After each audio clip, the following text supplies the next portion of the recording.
everyone, Harry here, and in this tutorial we're going to walk through this shot right here of this sort of fiery electrical effect trailing behind this basketball. Now the first thing we need to do is actually get the shot, and I'll post the link to where you can find this. This is off of Pexels, and although it's a free download, I highly encourage you to support the creator and donate or tip the creator a little bit, because it'll prompt you to do that when you download the file. Okay, so let's start with the footage. This should be in my assets folder right here, and I'm going to drop this into a new composition. Now this is a total of almost 15 seconds. I'm going to stop it right here, right after the dunk, right about here, around the 8-second mark. So I'm going to tap N to mark a range there and trim the comp to the work area. Now, I wish there was a better way to track the basketball, some sort of automated way. And I can tell you, I've tried a few different ways. Because the ball isn't planar, the ball surface is constantly rotating, there really isn't any other way other than to just manually track the ball. Now, I'll walk you through the method that I use that seemed to work out pretty well. I'm going to create a null object, and this will be my tracking null. I'll just rename this tracking null. And I'm going to make this 3D. And the reason I want to make this 3D is because this particular shot starts in the foreground and moves to the background. And along the way, we're actually going to apply some particle effects. And if we work with Z-space, we'll get a little bit of extra detail as the player is in the foreground and then moves towards the background, and the particles and all that can get a little bit smaller, and just kind of future-proofs your project. If you want to add additional effects or anything like that, you don't have to backtrack and try to figure out the Z depth. In addition to the null object, I'm going to use a shape layer that's a circle. And I'll show you exactly why I'm going to do that, because it just kind of visually helps things out. So I'm going to go up to my ellipse tool, I'll hold down shift and double click, and this, whoops, makes a mask because I have the layer selected. Let's try that again, shift, double click, and now it's going to create a perfect circle in my composition. I really don't need the properties window. So I've got a shape layer that's an ellipse. I'll twirl a few of these open, and I want to bring this size down. I'm going to guesstimate 125 pixels, about the size of this basketball. Next, I will parent the shape to the null. Let's make it 3D first, and then parent it. And I'm actually going to hold down shift. Well, this really shouldn't change anything, but this just ensures that the shape is in the exact point of the tracking null. So now as I move the null around, the shape is going to move with it. Now, the reason I want to use this shape is there's a few reasons. One, it just takes a little bit less mental effort for myself to figure out exactly where the center point of the ball is. But also because the ball actually goes behind the player in certain sections, so sometimes we can only see a small part of the ball. So positioning the circle on like a corner of the ball, I guess we could say, or a small section or arc of the ball, we can estimate where the center is without seeing the whole ball. And I'm also going to set the blending mode of this shape layer to something that I can see through. So I can see where the shape is, and I can also see through the ball. Hard light, I don't think is quite working. Maybe overlay. Overlay seems to work. So now I need to make sure to be moving the null object, not the shape layer. And this needs to come down just a couple pixels. There. Now we have a lot of keyframing to do, and I'm not going to force you to watch me to do this, but the basic method I'm going to use is, well, obviously I need to make a position keyframe for this null, and then I'll go every 10 frames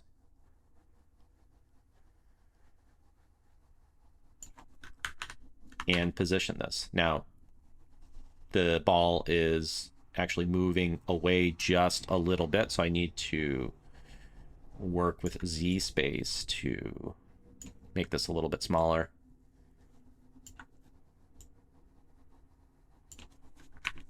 Go. Another 10 frames, and now the ball is up here. So this is one of those tedious things that we just have to do as animators. Here's an example of where it's behind the player. And I can really only kind of guess where it is by kind of matching up the curvature of the ball like so. So we'll just do this in forever until we have a clean set of keyframes that match the position and movement of the player.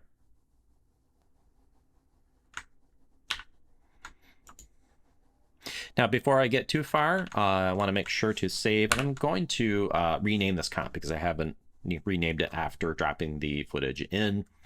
So I've obviously done this a couple times in testing. So I'll just call this B-Ball Effects main demo.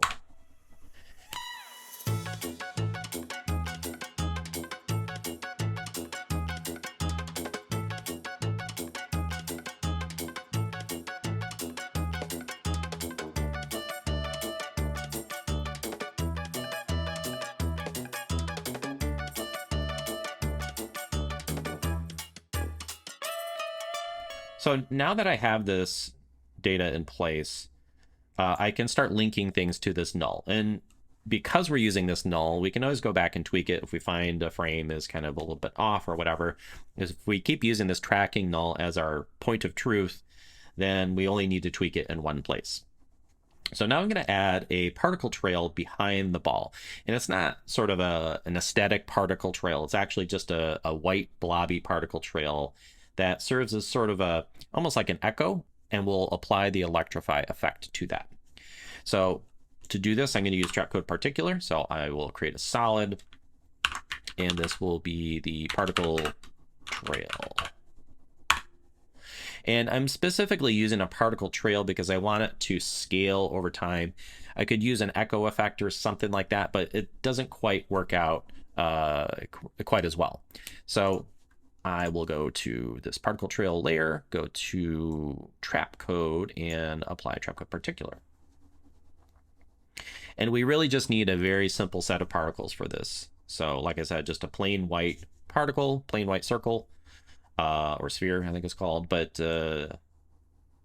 we need to link it to the position of the null. Now I could use expressions to do this, but really I just prefer to use a light emitter. So I'm going to create a new point light, call this emitter, which is very important because it does a name match when we define a light as an emitter.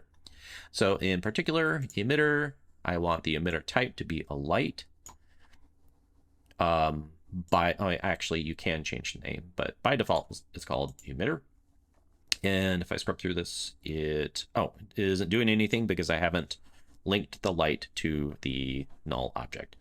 So making sure that my parent and link column is available, which if it isn't, you can just right click at the very top, got columns, make sure parent and link is there.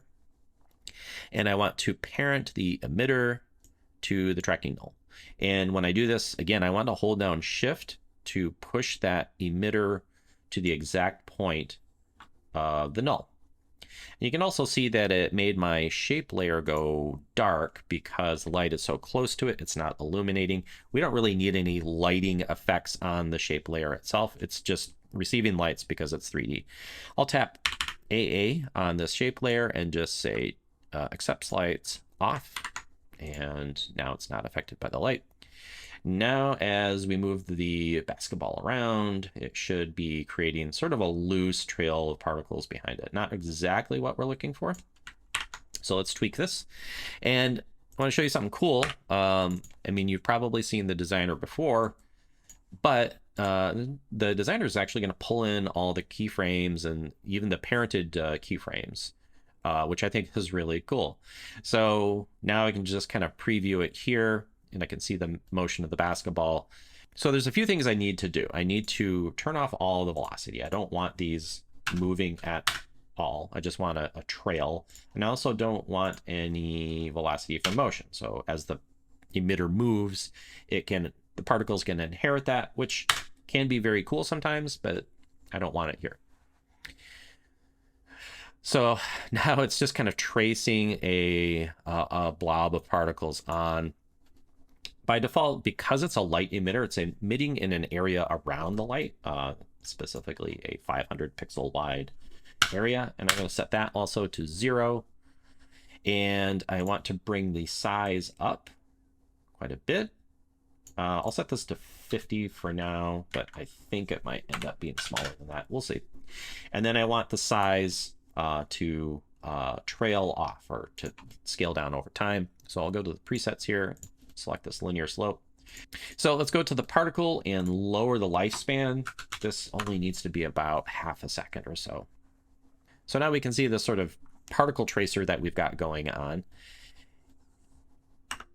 And what we'll end up doing is applying the Electrify effect to this area of the particles. We really won't even see the particles themselves. We'll turn that source opacity down, but I'm going to turn up the particles per second just a little bit to kind of smooth out this tail.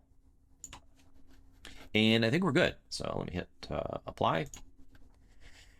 And it looks like the particles maybe need to be a little bit bigger. There we go. Now, you probably can tell already that we're going to need to deal with obscuration, where at one point the ball is actually passed behind the leg, and we'll need to deal with that. But fortunately, we've got some tools that will help us with this in After Effects. But one thing at a time, let's just make the Electrify effect. So this is the particle trail. And to this particle trail, I'm going to go to Universe, Stylize, Electrify right here. And by default, it mixes with the source, which usually kind of works out. We don't see a whole lot going on because it's using a screen blend mode of this electricity effect over white. So if you do the blending math, you really don't see anything, but we don't need to see that background. I'm going to turn the source opacity all the way down to 0. And now we just see this sort of electrical trail. Now it's a little bit what I would call loose, or just not very tight to the pattern of the particle trail that we're making. And I'll do that by turning the fractal noise settings of the source, turning them up. Electrify uses a standard fractal noise algorithm to kind of generate these lines in a number of ways. So at its heart, it really does have just sort of a basic fractal noise generator, which works the same as any other fractal noise generator. And fractal noise scale, we have to turn up to make them smaller, which is always kind of weird, but it makes it sort of a tighter pattern. So I'll set this to maybe 16. And then let me experiment a little bit here. Let me get to a nice point where we should see a lot of these trails behind it. And I'll go into the fractal noise contrast, and instead of having it fairly high at 100, so we have a very contrasty fractal noise where we don't see a lot of the sort of background noise to the fractal noise settings, I'll turn this down so we end up seeing more of that detail. And you can tweak this to however you like. I might turn the fractal noise scale up just a little bit, maybe right to 20. Okay. Now it's a little bit stagnant, as you can see that as the ball is moving down, the electricity isn't really moving a whole lot. And although by default there is a scroll value that has the electricity continuously move in the y-axis, I'm going to turn that up so that it has a bit more of some movement on it. So I'll just make a small range here to playback. There, and I think that works a lot better having that scroll value turned up. Now, I think in my demo version here, I was using some different colors, and I'm actually going to take a look at the colors that I used, which were just kind of a yellow and an orange. I liked how those turned out. So in my Electrify effect, I'll go to color 1. This was kind of a yellow. And orange.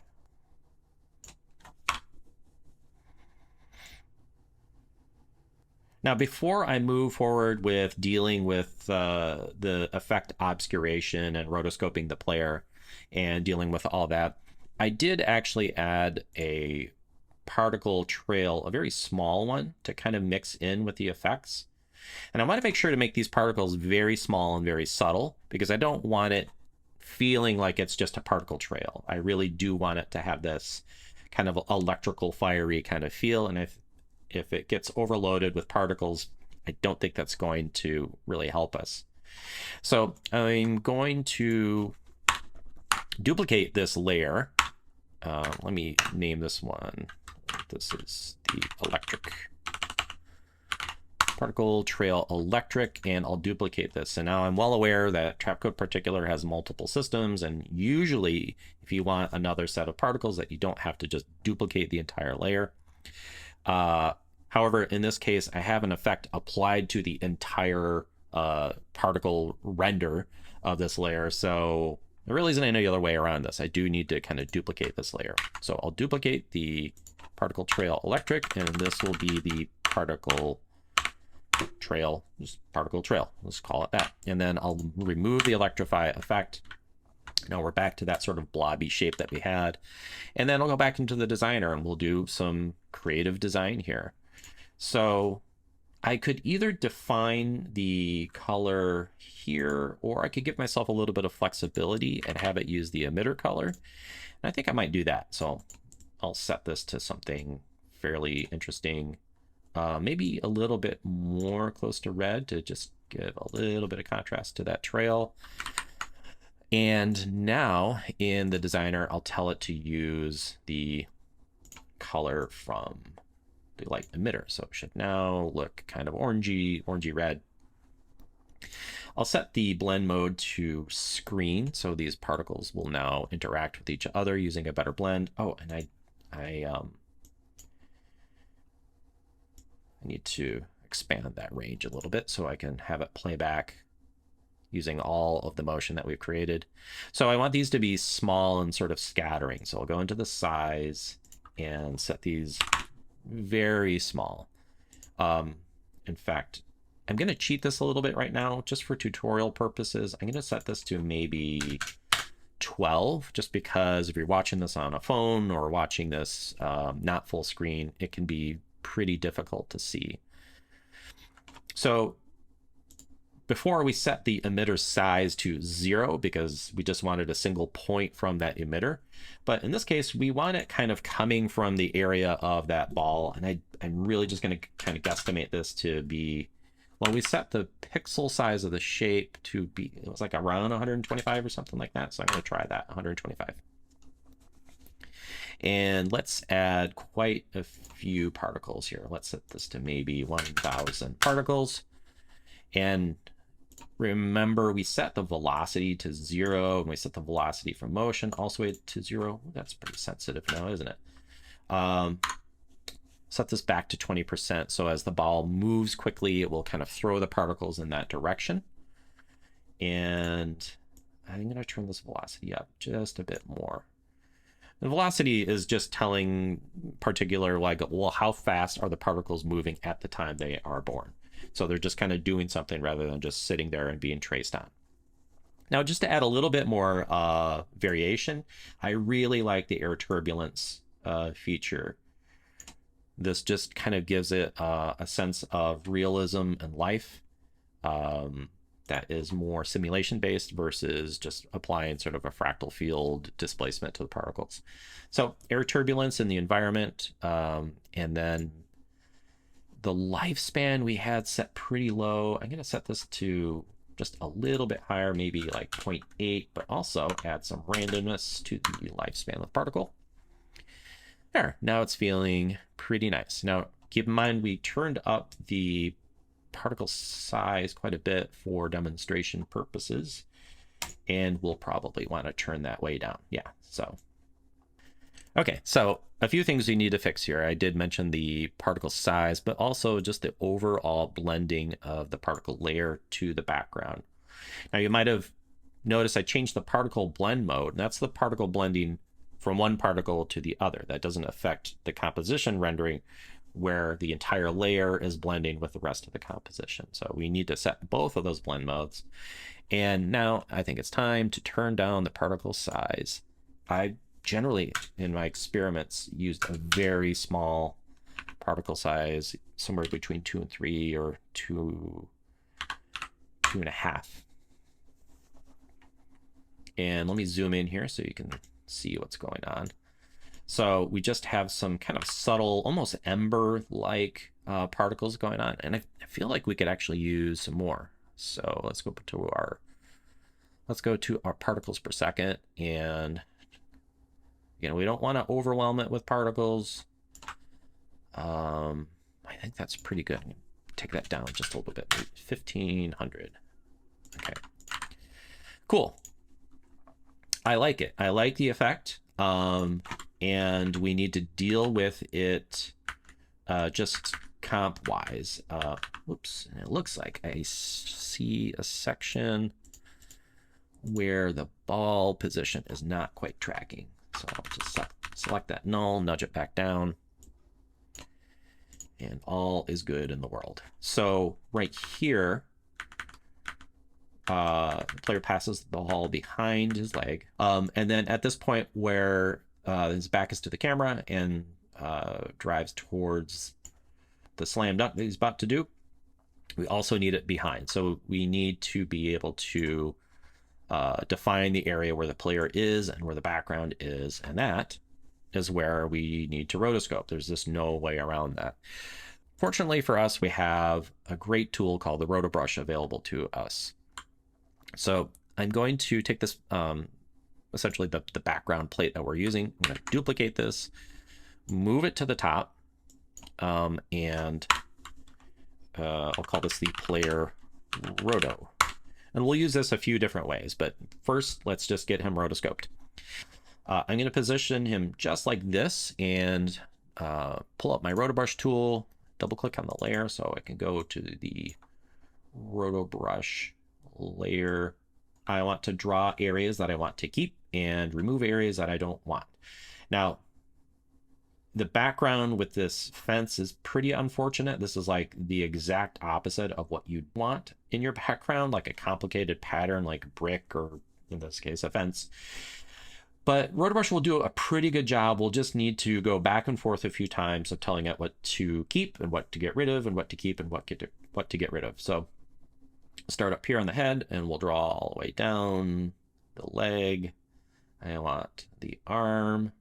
I don't actually want the basketball, but Rotobrush is understandably going to struggle separating the basketball from the hand because the skin tone and the basketball are, in this case, just very, very similar. And Rotobrush is going to struggle a little bit with this, but that's okay. All right, so that's about all the stuff that we want to keep. Let me grab this foot. And there we go. Let's release. And we can see our results over here did a, well, okay job. It grabbed some of that fence, which we don't want, but that's okay. We need to go back and forth a little bit. So I'm going to hold down Option or Alt and Windows and start defining areas that I want to get rid of. I don't want this background. And this fence. And I think we got stuff right here. Get rid of that, but put the shorts back in. Get rid of that. Let's zoom in a little bit more. Okay, I think that's pretty good. I mean, all things considered, pre-Rotobrush days, this would have been maybe not an all-day roto, but it would have been a good chunk of the day. So I'm just going to go for it. I'm going to put my playback head way down here at the end and let's just let it propagate. And in my experience, if we're dealing with a person and the person is clearly you know, head, arms, legs, torso, that kind of stuff, with not a huge amount of obscuration going on. And the person's just kind of moving and running. Rotobrush can do a pretty fantastic job in a very short amount of time. And it looks like it did pretty well. Let me jump back here. And I'm just going to jump forward a few frames here and there. Now, I don't expect it to handle the ball perfectly, but we're actually just kind of fudge that. We could go in and rotoscope hands and fingers and all that kind of stuff, but I'm not going to do that. If you want to do that, you can go right ahead.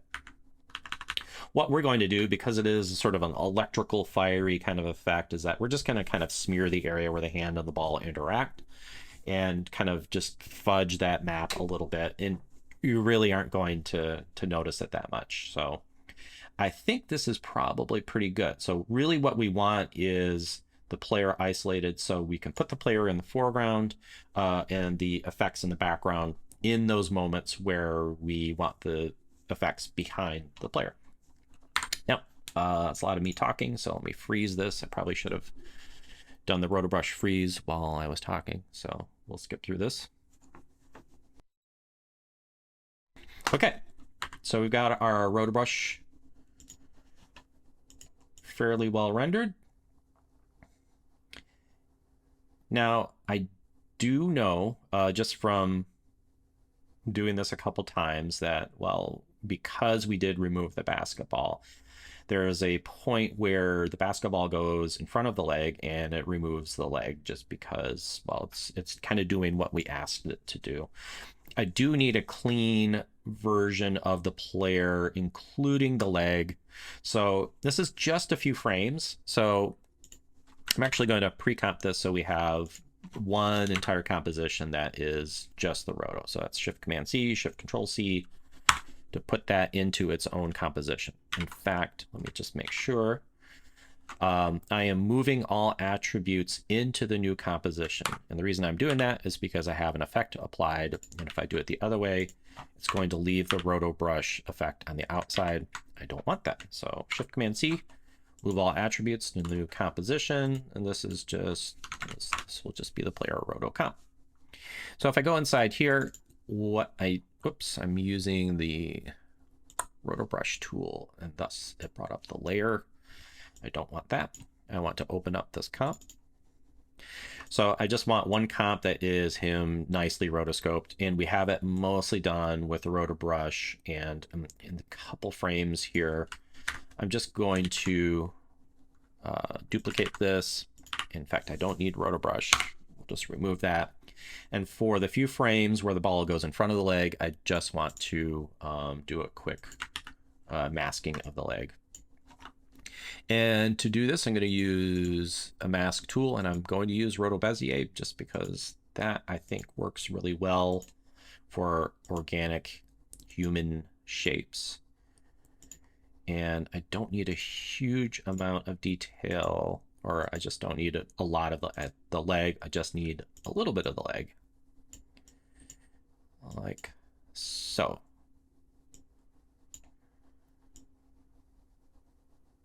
All right, and hit M to show my mask path, and I'll set a keyframe for that.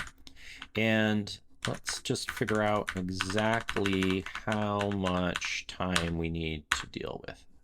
Really just about those few frames there. So I'm gonna trim that, jump forward to this keyframe, and do that. And I'm going to turn off the mask itself, so we can see the mask shape, but we'll not apply the mask, so we can just see the mask overlaid on the leg. Now, if this were any more complicated than this, or if there was any more motion or any more movement, I would probably jump into Mocha to do this. But this is really just a few frames. So I'm going to shift these keyframes around as the leg and camera move just a little bit. So I can select some of these, scooch that down. I'm going to jump forward a few frames and see if I can kind of handle this movement in kind of a little bit more in batches. Whoops, moved the whole layer. Let's select these vertices and move these in. Double click, move all of the points.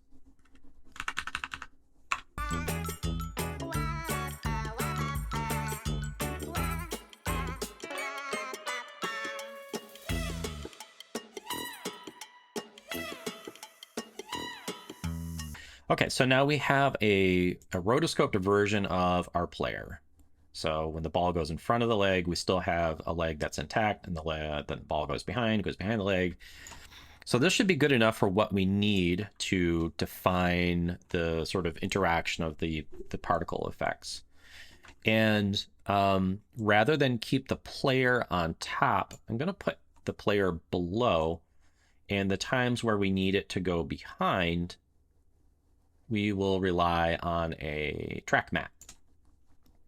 So over here in my track mat, I'm going to set the particle trail and the electric effect to use the player rotocomp. So that's layer number 4. And we need to invert it.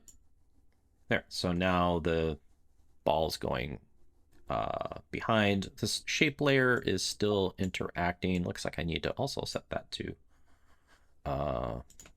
map from that layer, which is great, except for the times where the ball is actually in front. So really for this, I'm just going to edit down the times, like literally just trim out the clip. So here, the ball should be in the foreground, and right here, ball hits the ground, and then from here forward, it should be behind. And then he turns his back and he starts dribbling forward. And then this is where we start to run into this, well, is it in front or behind? And you can see the issue with RotoBrush kind of struggling to keep up. And this is where I'm saying, I really don't want to start rotoscoping hands. So what I'm going to do with this rotocomp, and if we solo this, we just see this kind of blobby hand. And what I'm going to do is apply a mask to this and just kind of fuzz that out. So if I draw a mask on the hand and I say set this mask to subtract and add a healthy amount of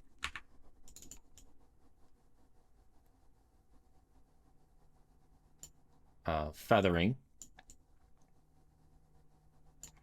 I'll just kind of have this mat travel along with the hand as it needs to. So we don't really need it until the hand starts to interact with it right about here. And this is just us totally fudging this. Work smarter, not harder, is what they say, right? Because our alternative here is to rotoscope the hand, and I don't want that. Because we didn't shoot this, we didn't have the ability to direct the player to say, hey, try to keep your hands as closed as possible so we don't have to rotoscope hands and fingers. But we didn't have that. So I'm just going to fudge this a little bit. All right. And in the frames where we don't need the mask, I'll just move it off frame. I always wish for the ability to turn masks on and off, specifically for that reason, because I always think it's goofy to have to move your mask to the edge of the comp when you don't want to use it. But that's what we got to do. So there. So this will kind of travel along. And what we're doing here is just kind of removing that rotoscoped mask so that the electrical effects kind of come through. There's at some point it passes behind, and then as he comes up, this is where we want things to start to be in front. And if I turn this off, or I'm sorry, trim it. I'm not turning anything off. So I'm trimming the rotoscope layer back. So now that the particle effects are kind of appearing in the foreground. And because he's just a little bit far away, I am going to, again, kind of fudge this, and I'm simply going to fade it out. I'm just going to use opacity. And as this ball comes up and raises, I'll just fade that out, and now all of our effects are in the foreground. And we'll call that good. So let's do a quick preview of this.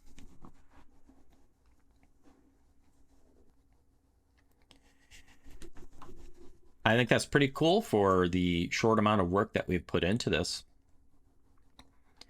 Now, because we have the player rotoed, it's kind of like, well, we have them rotoed. Like, why don't we start throwing some cool effects on this layer? So right now, it is, we trim it up to be used as a track mat. So I can't use this as sort of a foreground effect, but if I duplicate it and then we untrim it, unedit it, I guess we could say, and this is the player stylized. We could do all kinds of stuff with this, but I'll just apply a basic colorization effect. I don't need the tracker there. Let's apply something like where is it? Color correction, and we'll throw like a tritone effect on there. And because we're using sort of an orangey effect, let's do some contrasting color, like a cyan or something like that.